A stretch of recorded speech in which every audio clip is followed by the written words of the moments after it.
uhillat lakum bahimatul an'am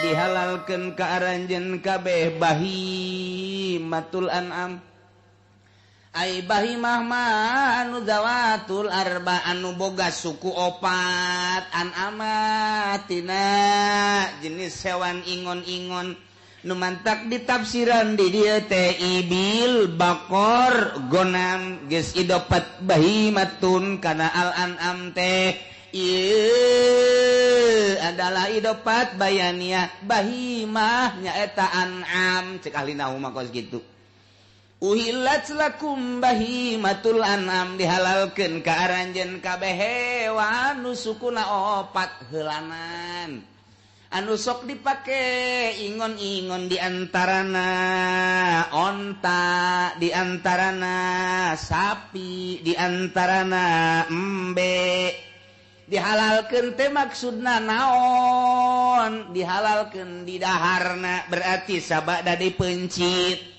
di mana onta dipencit halal dagingna ai kitu bae can dipencit atuh haram digorogotan ku urang onta atau aya tamu onta nama moal dipencit nyokot bae disempog ku urang saeutik ping-pingna atuh haram mantek uklan ba'da zibhi tina jihad di dahar sabada dipencit melalui pepencitan nu diatur ku Gusti Allah Subhanahu wa taala melalui Kangjeng Nabi Muhammad sallallahu alaihi wasallam kitu keneh sapi kitu keneh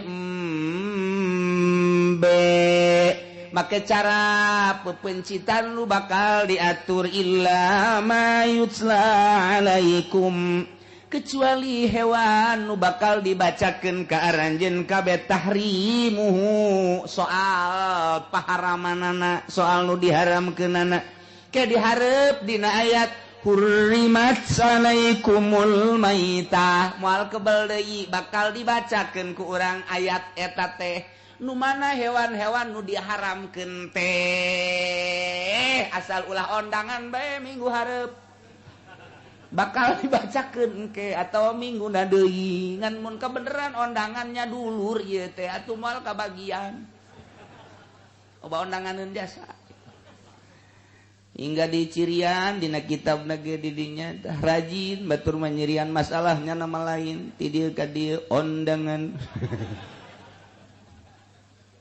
insyaallah kitulah ke sing hade ye janji ye cak Gusti Allah mana nu ku aing dihalalkeun mana nu ku aing diharamkeun teu bisa diganggu gugat jages anggeus kabeh ge al yauma akmaltu lakum dinakum wa atmamtu alaikum nikmati wa raditu lakumul islam di nu kaliwat hewan mana nu haram hewan mana anu halal bubuahan mana nu haram bubuahan mana anu halal inuman mana nu halal inuman mana nu haram igis anggeus kabeh mun can anggeus moal waka dipundut Kangjeng Nabi ku Gusti Allah. Jadi ku dipundut teh Kangjeng Nabi geus anggeus kabeh nu kaliwat saeutik-eutik acan. Datang ka kuari sugan aya anu encan anggeus sehingga kaliwat tinggal dikias-kiaskeun bae. Cokot ku urang Al-Qur'anul Karim, cokot hadis. Tidinya ijma aya kias akurkeun ka ditu ja'al hukmu yaduru ma'illatihi wujudan wa adam hukum bergulir babarengan jeung elatna wujud jeung adamna mata wujidatil ilat wujidal hukmu wa matan tapatil ilat intapal hukmu aya ilat akur jeung itu akurkeun atuh hukumna elatna dinu itu jeung nu ieu teh elat eueuhkeun atuh hukum jababari jasa eta Muhammadiyah ngeueuhkeun kias tampiling ku Aisyah neuk ka mana nya nyokot hukumna acak-acakan nu mantak ngaroko sagala diharam-haramkeun teh akibat teu ngaji moal bisa atawa cenah ki uci mah beuki ngaroko emang kitu ongkoh deui lain ku sebab aing masuk ngaroko hukumna lain nu urang nu Gusti Allah Subhanahu wa ta'ala teu bisa diganggu gugat aya elat ieu ngaharamkeun make elap darurat atuh disengserikeun ku tukang ngaji Jamul Jawa mah sagede mui teu bisa ngaji berarti kos kitu mah atuh ngaji deui ka mana cenah ngajina sabodos ya ngaji deui loba kiai di Jawa Timur di Jawa Tengah di Jawa Barat nu ngaji usul fikih teu meunang sambarangan saharam-haramna lamun urusan negara aturan negara los bisnis tama paling ge wajib helm dina Quran wa yajibul helmu aturan negara tama sapira anak Soeharto boga pabrik helm kamari ieu wajib ti beurang kudu dihurungkeun polisi geus kekerceman matana isin cak kenai isinya angan naon ti beurang aduh geus bingung tapi instruksi ti ditu orenganan nyana boga pabrik bolham lamun teu dikitukeun atuh moal laku eta urusanana politik jeung bisnis geus tama nah ieu ge haram menurut negara polusi dan lain sebagainya silakan tapi lamun menurut agama gigiling atuh ulah batur aing ge gigiling da ka mana ya gigiling bae hareudang lah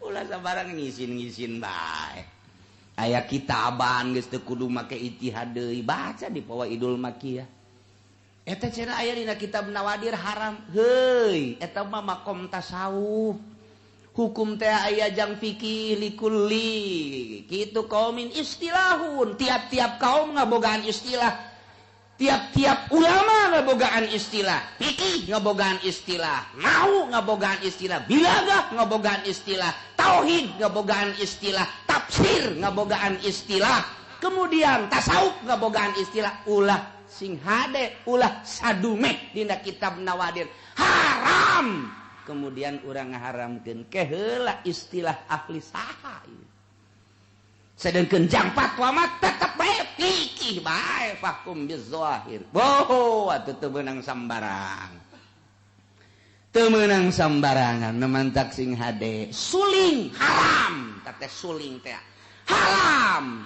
haram teh naonna haram teh hiji jin sulingna nomor kadua nyulingna adapun eta sulingna mah henteu naon sulingna mah henteu naon ja anu diharamkeun teh istimaul mizmar ngadengekeun suling min ma'asil uzni maksiat ceuli teu sabaraha eta kos kitu teh ngadengekeun suling teh teu sabaraha ngan di akhirat bakal dicician ku timah meunang ngagolotrokeun di neraka sakitu doang masalah tah nu sok ngadengekeun dangdut nantak Oma Irama nyada biangan kayak gitu jadi engke boga engke pimpinan soneta grup Roma Irama pengikutna mari cek Oma Irama siapa ini pengikutnya yang suka mendengarkan suling saya ayo kesini waktu orang Cikupa loba orang pasar kemis Cilongok doang berangkat Oma kemana kita ya jahanam lah suling nah haram dah suling ngadengekeun suling eta haram ai kitu mah suling na aya dicekel di bawah salat atuh teu naon henteu naon diteuneun urang make udang-udang suling 5 di dieu hiji 2 3 atuh masalah jauh soraan sama atuh haram sote sorak dan ngadengekeun sora suling alatul malahi haram lantaran dina Al-Qur'an liudilla an sabili nyasarkeun kana kelurusan agama Allah jauh nu keur ngagitar zikir Allah ya sugan anu keur kieu naon ngaranna anu kieu teh naon ngaranna nyarahos ieu aja osok meureun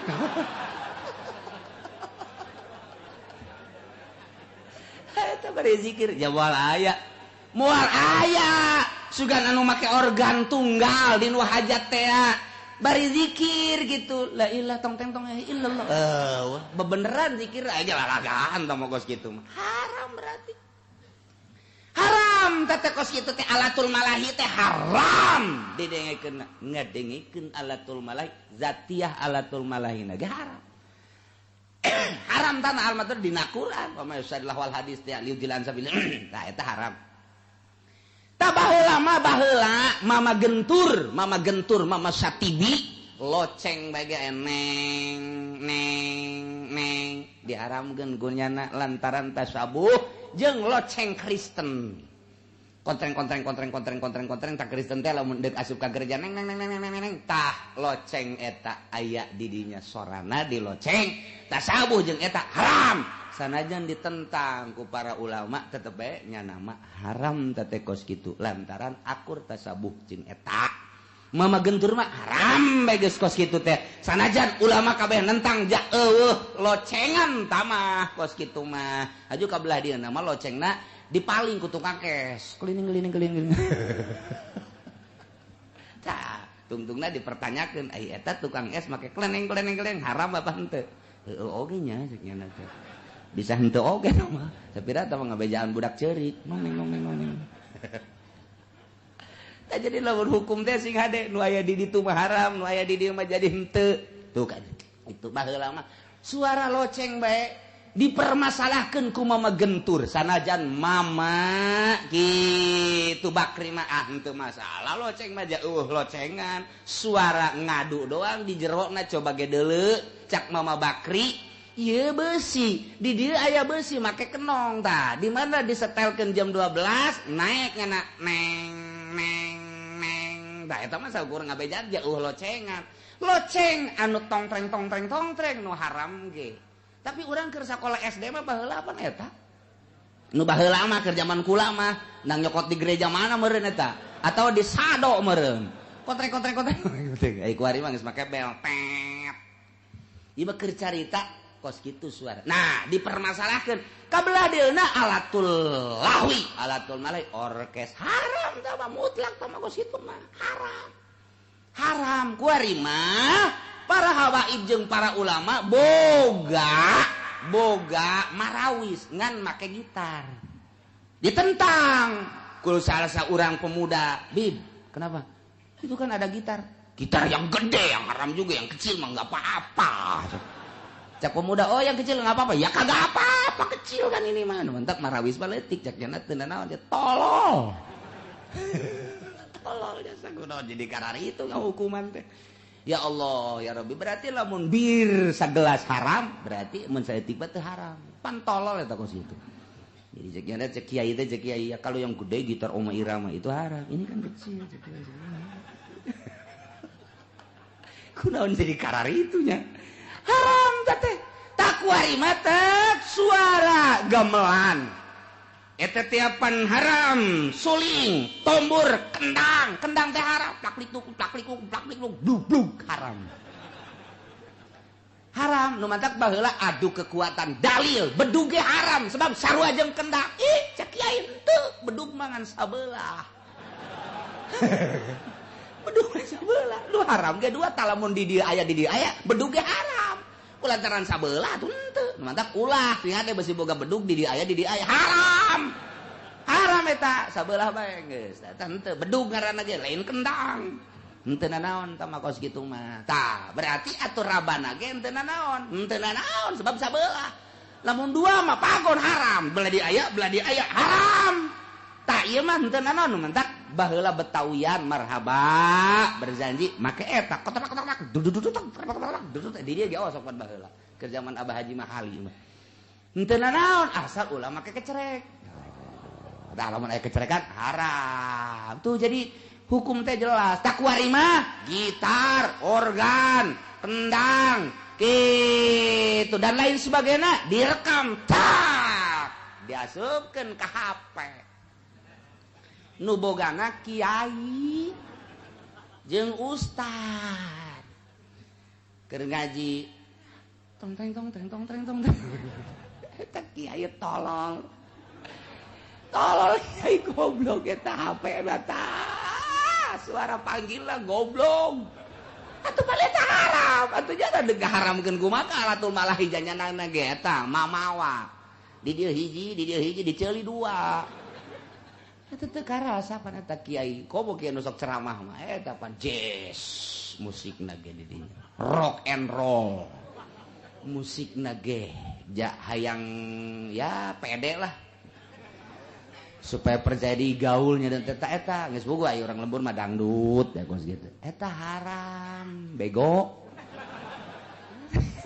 teu karasa mah digojana dibawa apa eta kiai mah eta baheula mah siwak nu dibawa kuari mah HP ta eta teu karasa nu mantak hajur pelepes elmuna kunaon eta teu sadar diri kurang introspeksi horeng dibabawa alatul malahi rekamanana dibabawa haram tah kitulah jadi mun nyaritakeun di akhir zaman kuari harare baheula mah hanya loceng ku mama gentur dipermasalahkeun mama bakring nganteukeun sepeda eta mah teu aya locengan teu mangan suara ngadu hungkul jang kitu ngajelaskeun jam 1 2 dan tidak lain sebagainya ya akhirnya masalah tama masalah kabelah di nama alatul malahi direkam alatul malahi dangdut di kaset haram kiai rame-rame haram teh gadengikeun kaset dangdutan kaset musik haram geus sepakat teh baheula haram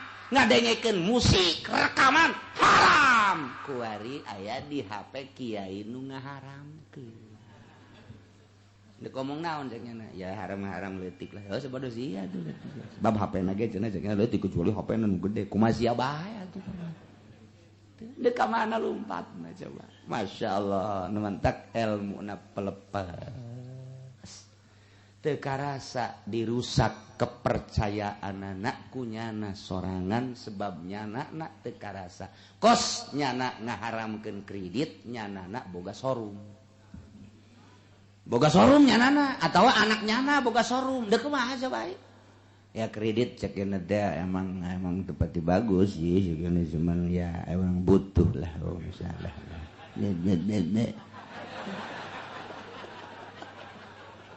itu kudu jelas aya gimana ngomongna tadi rusak kunyana kene atuh ayahna bae tapak kreditan ustad kiai santri tapak aing mah teu hayang saeutik-eutik ajar aya televisi tapak tina televisi sanajan aya mangpaatna loba madarat teu hayang aing mah lebih cinta ka Gusti Allah dibanding jeung karamean-karamean cenah cak batur ortodok leg-leg ku sia kemodernan los datang ka mana sia usum HP teu hayang aing mah cenah butuh tinggal butuh aing mah mung sebab madaratna loba jasa dan lain sebagainya teu hayang we kakarak ilmuna cak Allah berarti saya berat ka aing lain berat ka BlackBerry berarti sih.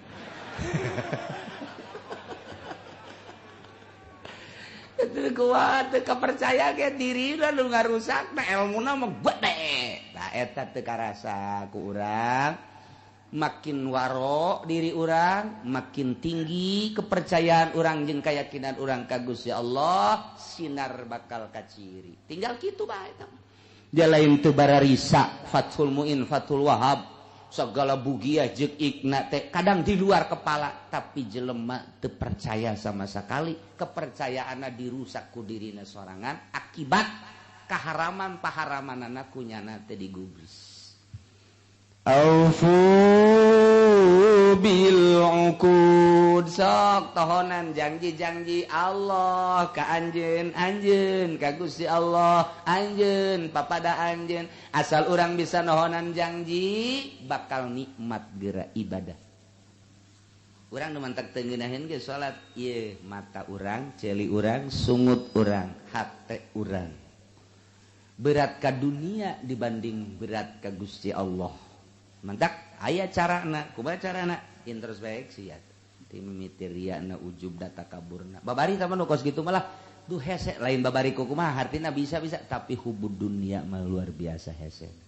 hubur riasa hayang jadi pamimpin bae lamun diondang teu titah jadi pamimpin bae ngariung aju ngajang hilek bae ngajang hilek sia aing diondang teu titah mimpin aing tolol jasa hayang-hayang deui aing ngokos kitu pan kiaina teh aing cak hate tah mah teu ngomong cak hate ya kiaian aing jeung nyana mah kolotan aing jeung nyana mah heulaan aing ngadahar uyahna ge atuh los leg-leg sia uyah tah hayang kos kitu teh hayang imah dijadikeun wa iman teu hayang hubur riasah ngaranna ieu lah gangguan batin ulah dipakai ke hayang kumaprakna bae datang karyungan titah jadi pamimpin ayo henteu atuh ngamakmum jadi bebas hate teh nikmat nu penting mah ka Allah bae tak kudu kos kitu ka karak nikmat ieu mah henteu ya mah bebeja ka petana ka non karang-karangna penata acara saya mimpin dia Kiai anu robah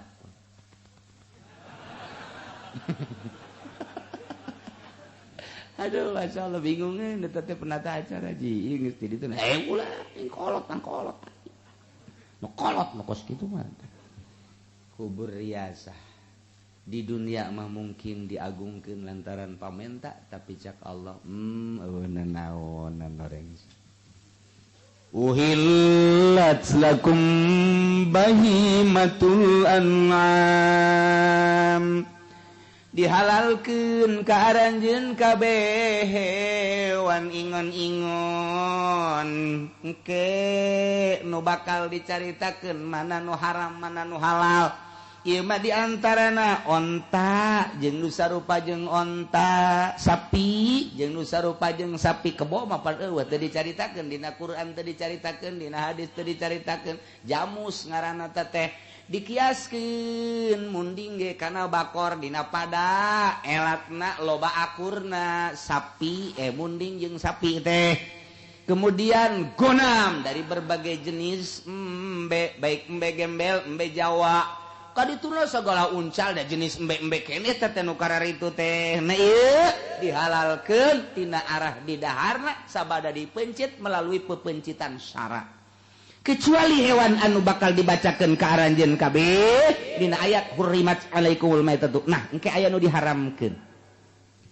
Pal istisa mun qatiun cek ahli nahu istisana mun qati panjang mun dibacakeun mun dibahas wa juzu yakuna muttasilan geus wa tahrim lima arada minal maut wa nahwihi diharamkeun karena aya sesuatu anu datang anyar boh paeh teh tanpa dipencit atawa digejebur teh atawa ditembak teh tanpa melalui persyaratan atawa ieu dipencit nama nganjang saha nah ieu aya elat-elat anu datang anyar nu mantak jadi haram ghairu muhillis syairi salian nu ngahalalkeun kabeh kana buburon wa antum hurum bari anjeun teh dalam kaayaan keur ihram tah ieu soed yakni buburon nu di luar jelema nu keur ihram mah halal tapi keur ihram mah jadi haram. Innallaha yahkumu ma yurid. Sanyana Allah eta ngahukuman kana sakumaha kersaning Gusti Allah. Dunia menangin Allah, hewan esina menangin Allah. Atuh ku Allah dijelaskeun nu ieu halal, nu ieu haram. Atuh kumaha Gusti Allah kersane Gusti Allah. Urang mah tinggal nuturkeun aturan-aturan Gusti Allah Subhanahu wa taala. Aya ge baheula di zaman Seholil Bangkalan. Holil Bangkalan teh waliun min auliyaillah. Can lila di Holil Bangkalan mah itu tahap jeung Syekh Nawawi lantaran ngaguruna ka ditu ka Ki Ahmad Khatib Sambas keneh torekat ngan langsungnya. Bali ka dieu loba kaistimewaanna di antara kaistimewaanna nyana mah hobina ngaji tafsir santri ratusan. Eta lu endek ngaji sorop mawa sorop, nu endek ngaji alfiah mawa alfiah, nu endek ngaji johar maknun mawa johar maknun.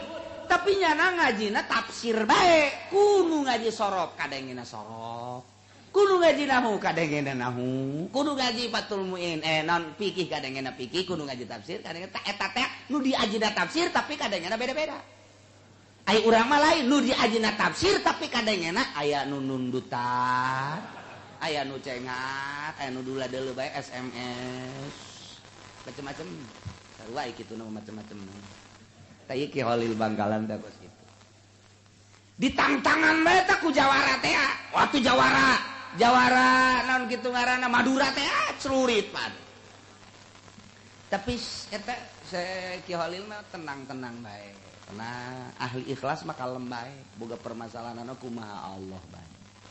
Ditangtangan kelut bahkan di rogala dan lain sebagainya kalem bae teu japaeh mah Gusti Allah lain ku jelema cenah kudu paeh dicelurit masalah cek Ki Khalil teh eta Ki Khalil teh kos kitu istimewana muridna loba nu teu ngararaji 10 tahun di dinya tapi balik di Ciduhan bisa ngaji Masya Allah meureun tilok ngadahar jengkol ciduhna Ki Khalil mah aya ta Kisobari Cilimus teh di ditu kapan 15 tahun pan sepuh Mama Khalil mah sepuh yuswana teh 90 tahun sepuh mempu pupus tak zamanan Ki Hasyim Asy'ari mentak aya dongengna istri Ki Hasyim Asy'ari teh kapan mawak Wahid Hasyim bapana Gus Dur dibawa ka dinya Ki Tako ngaranna teh eta ke istrina Ki Hasyim Asy'ari Assalamualaikum hujan mangkani hujan gede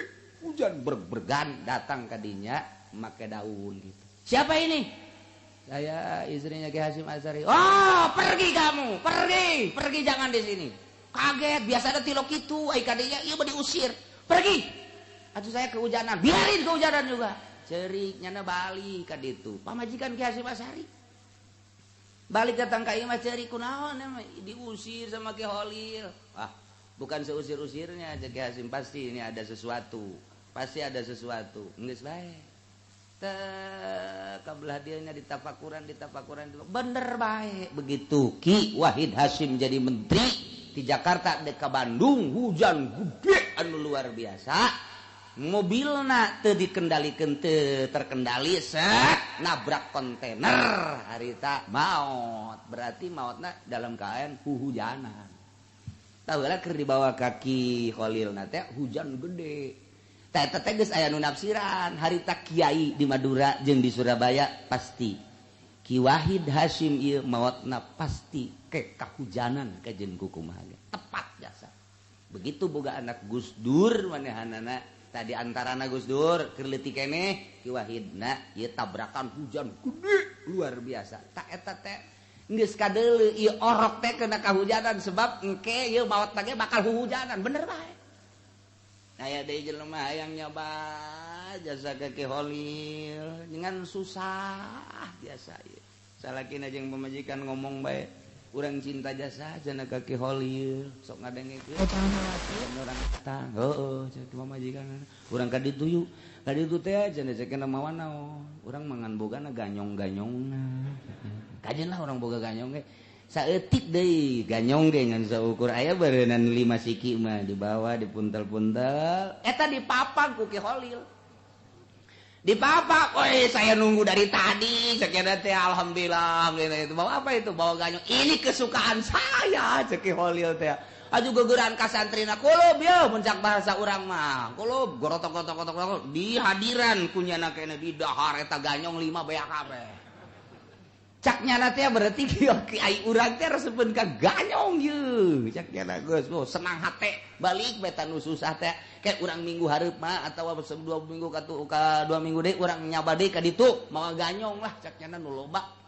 bener ganyong nu nyana geus beak ganyong nu tatangga dipaling ku nyana hayang kalem ku kiai burung ganyong lain peuting-peuting dicokelan dibawa ka karung barang datang Assalamualaikum Ki Khalil ngusir pergi kamu ini saya bawa ganyong tinggal ganyong ya kana pergi diusir eta si jelema duaan teh diusir ceri katungan ganyong mah diteuneun deui di dinya tah buat kiai cenah ganyong kesukaan kiai suka juga bukan dapat nyolong ya kana kanyahoan ku kiai nang nalin Masya Allah eta Ki Khalil karena mantak harita teh aya jawara lantaran di ditu mah loba orai jeung loba kalajengking jadi jawara teh ceramah saudara-saudara sekalian saking banyaknya ular maka ular itu pemberian dari Allah halal udah ular pokoknya ambil goreng enak dan itu kelabang kalajengking juga enak ternyata jawara teh fatwa halal cek Ki Khalil teh sipan itu budak cenah halal-halal orai. Sebab ular itu sama dengan naon kan sok dicai teh? Belut. Apa bedanya belut dengan ular? Sama. Ternyata masih enakan ular, halal. Bebeja kabeh masyarakat ka Ki Khalil. cek Ki Holil teh haram orai mah tuh. Orai kala jengking haram. Atuh kiai cenah kudu ceramah. Ya tuh kula mah dia teh ceramah ge geus ceramah bae di pengajian, di muludan. Emang orai mah atuh halal haram cek kiai teh. Pas aya raramean di kecamatan, diundang Ki Holil teh, diundang di Jawara. Jawara ceramah, uler halal. Kala halal. Kuari bagian Ki Holil.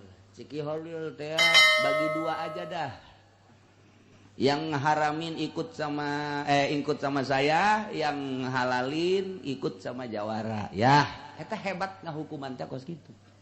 Luar biasa Ki Holil.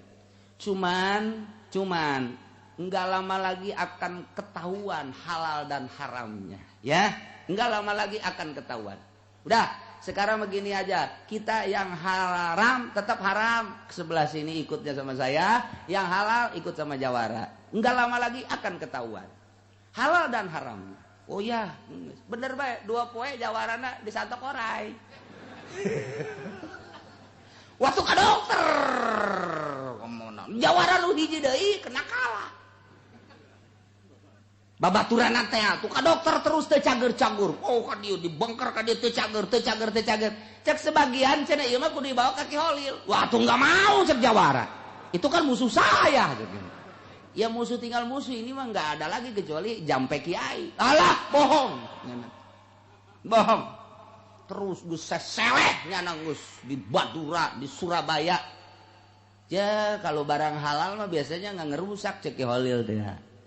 Barang halal mah nggak ngerusak, ini mah barang haram ngerusak. Jadi haram mah nanti juga akan ngerusak. Apapun yang diharamkan oleh Allah pasti itu nanti akan jadi kerusakan. Akhirnya LHDF Jawara dibawa digotong ke Ki Holil. Kenapa ini Jawara? Santok uler. Ulernya haram apa halal sih? Ya nggak tahu ya. Kiai bisa deh.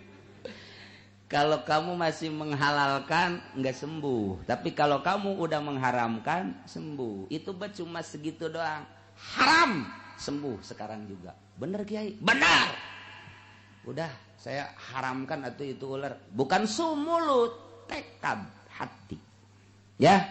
Ya udah, tobat dulu, tobat, dituntun ku Ki Holil, tobat beneran istighfar. Sok, sekarang nyatakan. Saya menyatakan bahwa ular itu adalah haram. Eta ku Ki Holil dikiekeun doang tah, beres jampena beres. Pulang. Cager tah eta Ki Holil teh kos kitu masyaallah mata ku urang di jarahan teh lain lalawara. Eta nu ngadenge bae nu ngadenge tah harita nu ngadenge aya deui masyarakat digegel orai dijampe beres cager tah asal aya deui beres cager mata kieu mah amun di lembur urang aya tah nu digegel orang sok urang beres melendung bisa sana. Itu mah karomah beda deui karomah mah tuh masyaallah. Nah iyalah nu diharamkeun cek Ki Holil sudah ada disnya. Hewan yang halal yang mana, hewan yang haram yang mana, itu sudah ada di dalam Al-Qur'anul Karim. Jangan sembarangan, yang halal diharamkan, yang haram dihalalkan. Itu sudah kehendak Allah. Innallaha yahkumu ma yurid. Masih loba keneh dongeng Ki Holil. Jawaran nu hiji deui ngamuk nang tangan Ki Holil. Lantaran eleh Jawara nu tadina loba pengikutna kuari eleh ka Ki Holil teh. Hatta pengikutna Jawara, tah Jawara mah pan pengikutnya marah nya nama. Akhirna kabeneran Ki Holil mah biasa jeung pemerintahan teh waktu diondang hadir biasa. Masalahnya nama masa hirupna sebab pemerintahanna harita mah pan pemerintahan jujur. Adil tak kabelah dina makomo sebab di zaman Belanda pan harita jadi milu menegakkan agama di penjara segala Ki Holil di penjara di zaman Belanda ieu mah panjang cerita namun mimiti mah ieu mah eta bae ditangtangan nyana keur hadir jeung para pemerintah lain keur hadir nyieun pemerintah nyieun hiji riungan gede Jawara Gus daratang tokoh masyarakat pemerintah Gus daratang tinggal Ki Holil angel tak menca-menca Jawara ya nungguan saha deui nungguan kiai nu deuk maca hadiahna kiai saha mama Ki Holil emang lu bisa sapira hadiah kudu nungguan jana kiai nu sejen atuh aing mah aja bisa sapira hadiah lain kitu tupannya nama ahli na. Bisa lanjutkan ulah kudu nungguan jelema hiji urang ieu jam geus sabaraha ieu teter waktu ulah gara-gara nungguan jelema hiji aju urang kaberangan lanjut tanggung jawab kula sapira Holil bahar aja geus lain kiai aja sapira Holil Ki Holil teu kebal keur menjono ribut dirinya datang naik kuda pan Ki Holil ini ya kiainya yang membuat gersak kita ngelama-lamain waktu goblok ini kiai kiai biasa we Ki Holil datang turun barang turun tina kuda sukuna dikana taneuhkeun taneuh oyang bleng oyang taneuh barang nyana ngalengkah deui bleng cek Jawara kok ini goyang begini ya goyang karasana ku Jawara ieu dunia goyang aya kudu sejen mah henteu cak cenah itu kikieuan si Jawara kiai jangan ngelangkah jangan melangkah emang kenapa goyang dunia kiai atuh biasa we goyang asal kiai ngalengkah dunia goyang miringnya na kikieuan geus kieu bae nya nyeklan katihang sagalan gua ditonton ku kabehan emang ada apa dunia goyang Ki Holil seuri bae atuh Ki Holil datang ka diuk jana langsung sasalaman hampura cek nyana teh maafin saya kiai udah enggak usah jalan-jalan cek nyana dunia goyang ini lain sambarangan kiai Ki Holil teh mantak dijugjug di mana-mana di jarahan teh tah eta kos kitu goyang dunia tak ka jelema nu nang tangannya Masya Allah Masya Allah Ki Holil Bangkalan lain bantrak masih loba cerita-cerita Ki Holil ke insya Allah nah iya mah cerita tadi orai kalajengking nu dihalal-halalkeun ternyata ku Ki Holil mah dianggap biasa bae sebab eta mah hawa nafsu ujung-ujungna mah eta dijampe ku nyana beres diusap beres datang enggak nu ngadenge harita urang mah ulah tuturuti beres cager eta ku ngadengena doang ngadenge jampena aja kiai baheula beres-beresan jagana teh tatangga digegel orai beres cager Masya Allah iyalah innallaha yahkumu ma yurid ya ayyuhalladzina amanu wallahu a'lam.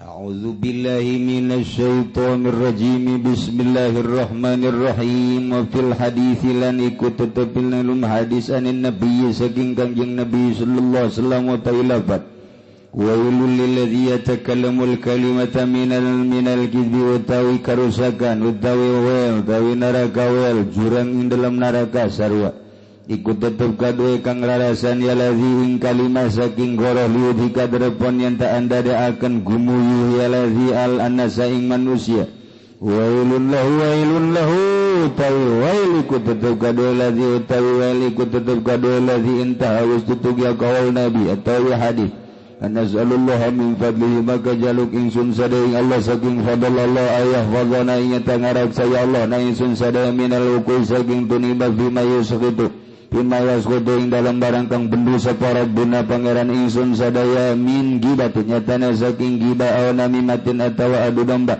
aw buhtanin atawa goro pasin atawa ala inlahu sami'un mujibun ing satune Allah iku kang maha ngarungu tur kang maha nyubarani walhamdulillahi rabbil alamin lan utai jenis puji iku tetep kada Allah kang mangeranan alam kabeh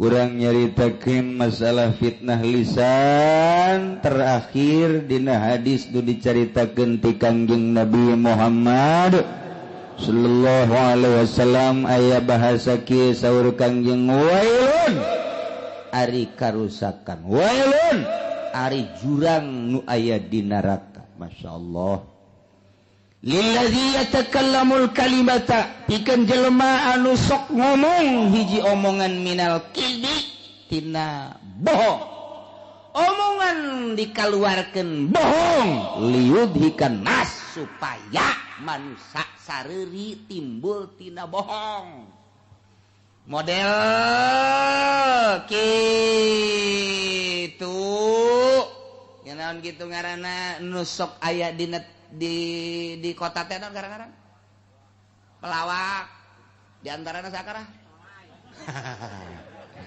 tatangga siang meureun tah mah ka ieu ngalawak bohong supaya nyeun seuri jelema nah ieu ku Gusti aku Kangjeng Nabi diberi bahasa wailun nementak wailun lahu wail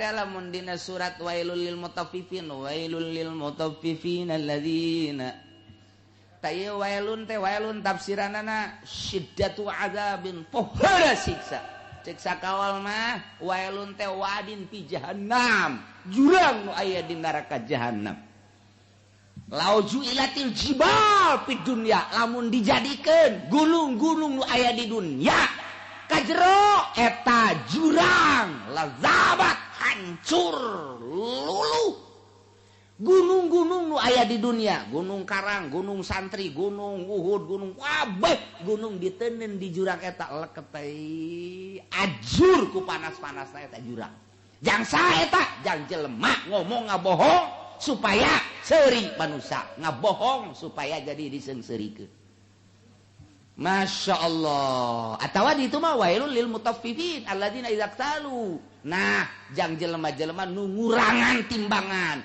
ngurangan takeran ngurangan meteran ieu bakalna diasupkeun ka jurang nu aya di neraka nu lamun gunung diasupkeun ka dinya ajur jang jelema eta Masya Allah mentak ieu wailun lahu intaha mentak sing hade urang ngomong ulah datang ka bohong fanas'alullaha min fadlih urang nyuhunkeun ka Gusti Allah tidak fadl Allah aya fadhona minal wuquhi supaya Gusti Allah ngaraksa ka urang sadaya tina ngalaksanakeun bohong naudzubillah min zalik bima yasqutu rabbuna dina ucapan anu ngajadikeun benduh pangeran urang nya eta min gibatin ngupat ngomongkeun batur mudah-mudahan orang kabehan dijaga tina ngupat aw namimatin mudah-mudahan orang dijaga tina ngadu domba aw buhtadin mudah-mudahan orang dijaga tina bohong aw pasyin mudah-mudahan orang dijaga tina omongan goreng supaya orang disalametkeun ku Gusti Allah Subhanahu wa taala di dunya wal akhirah lantaran Gusti Allah teh Sami'un Mujib maha ngarungu tur maha nyubadanan walhamdulillahi rabbil alamin wallahu a'lam